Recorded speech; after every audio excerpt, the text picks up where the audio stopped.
We're here on the TIFF red carpet talking to all the stars of the personal history of David Copperfield. So who is this David Copperfield? What's his story?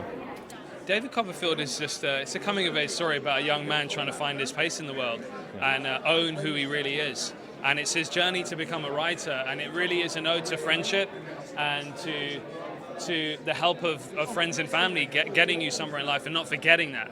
And when you get up to the top floor to pass the, send the elevator back down for your friends type thing. You were here just a few short years ago with Death 2 years ago, yeah.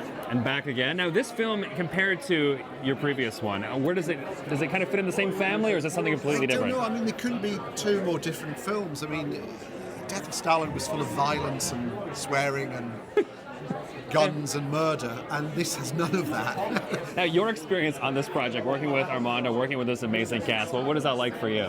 Incredible. I just loved it. It's such a... Because I came to the Armando sort of... He's standing right there, so I'm not going to use the word cult. But I came to the cult. I did just use the word. It's okay.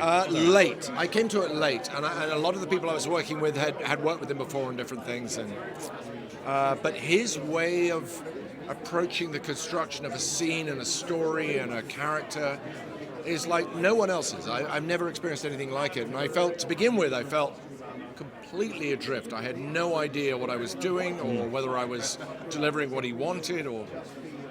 But I loved it, and it was fascinating, and I would, I'd follow him to the ends of the earth. I read the novel, and then I read the script, and then I put the novel away because Armando and his team are so clever at what they do.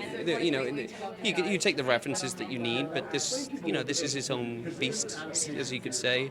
And I have huge respect for what Armando does. So I just trusted in his words and his vision, really. We were given a lot of freedom with the script, and we were able to improvise, and was hugely welcomed. So we had a lot of ownership over the characters. It's our spin on things, it's our spin on Dickens, so we're super excited.